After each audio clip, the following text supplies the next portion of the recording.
जब कान्हा बने अपनी भक्त के देवर, पढ़े निराली कथा। एक लड़की थी जो कृष्ण जी की अनन्य भक्त थी। बचपन से ही कृष्ण भगवान का भजन करती थी, भक्ति करती थी। भक्ति करते करते बड़ी हो गई। भगवान की कृपा से उसका विवाह भी श्री धाम वृंदावन में किसी अच्छे घर में हो गया। विवाह होकर पहली बार वृंदावन गई, पर नई दुल्हन होने से कहीं जा न सकी और मायके चली गई। और वह दिन भी आया जब उसका पति उसे लेने उसके मायके आया। अपने पति के साथ फिर वृंदावन पहुंच गई। पहुंचते पहुंचते उसे शाम हो गई। पति वृंदावन में यमुना किनारे रुककर कहने लगा, देखो शाम का समय है, मैं यमुना जी में स्नान करके अभी आता हूँ।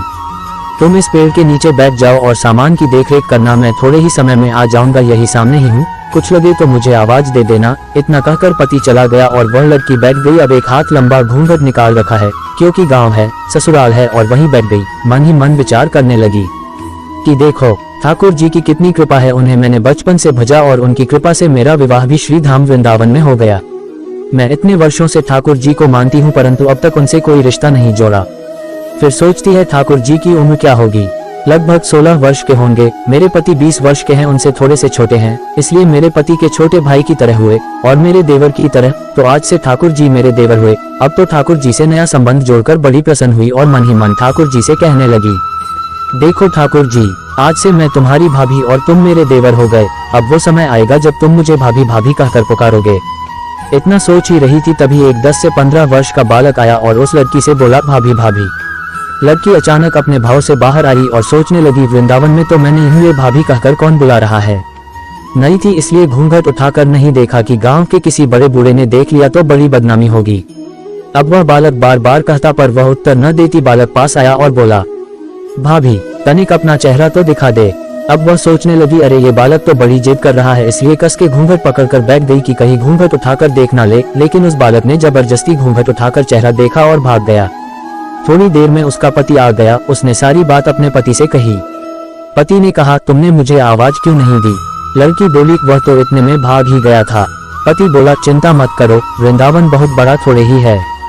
कभी किसी गली में खेलता मिल गया तो हड्डी पसली एक कर दूंगा, फिर कभी ऐसा नहीं कर सकेगा। तुम्हें जहां भी दिखे मुझे जरूर बताना। फिर दोनों घर गए। कुछ दिन बाद उसकी सास ने अपने बेटे से कहा, बेटा देख तेरा विवाह हो गया, बहू मायके से भी आ गई, पर तुम दोनों अभी तक बांके बिहारी जी के दर्शन के लिए नहीं गए, कल जाकर बहू को दर्शन करा कर लाना। अब अगले दिन दोनों पति पत्नी ठाकुर जी के दर्शन के लिए मंदिर जाते हैं। मंदिर में बहुत भीड़ थी। लड़का कहने लगा, देखो तुम स्त्रियों के साथ आगे जाकर दर्शन करो, मैं भी आता हूँ। अब वह आगे गई, पर घूंघट नहीं उठाती। उसे डर लगता कोई बड़ा बूढ़ा देखेगा तो कहेगा, नहीं बहू घूंघट के बिना घूम रही है। बहुत देर हो गई। पीछे से पति ने आकर कहा, अरे बाबली, बिहारी जी सामने है, घूंघट क्यों नहीं खोली। घूंघट नहीं खोलेगी तो दर्शन कैसे करेगी। अब उसने अपना घूंघट उठाया और जो बांके बिहारी जी की ओर देखा तो बांके बिहारी जी की जगह वही बालक मुस्कुराता हुआ दिखा। तो एकदम से चिल्लाने लगी, सुनिए, जल्दी आओ जल्दी आओ। पति पीछे से भागा भागा आया। बोला, क्या हुआ। लड़की बोली, उस दिन जो मुझे भाभी भाभी कहकर भागा था वह बालक मिल गया। पति ने कहा, कहाँ है, अभी उसे देखता हूँ। तो ठाकुर जी की ओर इशारा करके बोली, ये रहा, आपके सामने ही तो है। उसके पति ने जो देखा तो अवाक रह गया और बोला, तुम धन्य हो, वास्तव में तुम्हारे हृदय में सच्चा भाव ठाकुर जी के प्रति है। मैं इतने वर्षों से वृंदावन में हूँ, मुझे आज तक उनके दर्शन नहीं हुए और तेरा भाव इतना उच्च है कि बिहारी जी के तुझे दर्शन हुए।